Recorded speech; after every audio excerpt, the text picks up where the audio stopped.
हामी चाहिँ आज यहाँ चिन्ने डाँडा जान लागेको छौँ हाइकिङ धेरै पछि।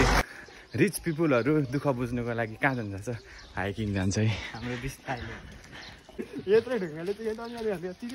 हो।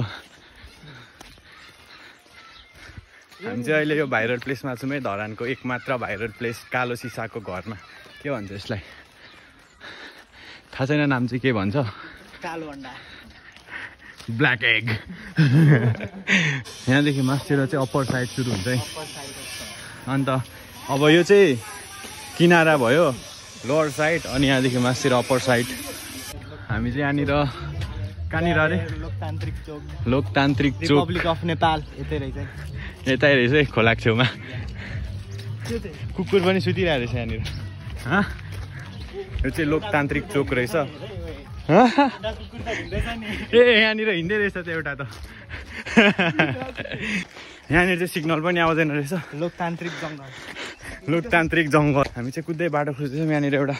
अम्बो यो के हो यार, अस्ट्रिच हो यो? ओए अस्ट्रिच के हो त? हामी अस्ट्रिच पाउने ठाउँमा पनि आइपुगिसकेछौँ। म चाहिँ एउटा घर देखाउनु लागेको छु ल, खतरावाला।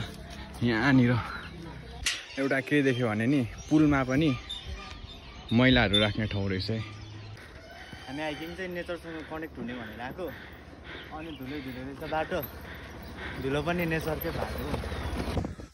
हामी चाहिँ यहाँनिर क्रोएसियाबाट पोर्चुगल जाने क्रममा बाटो चाहिँ यस्तो रहेछ।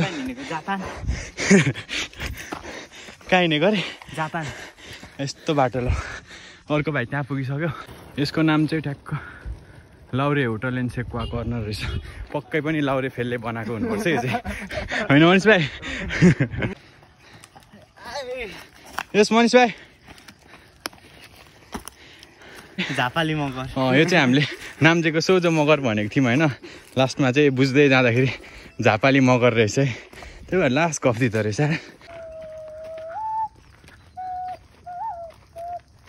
हामी थकित छौँ तर हामीलाई जानु छ त्यहाँ माथि, यहाँ माथि है। We are finally here at Chinde डाँडा। अनि यहाँबाट धरानको भ्यू दामी।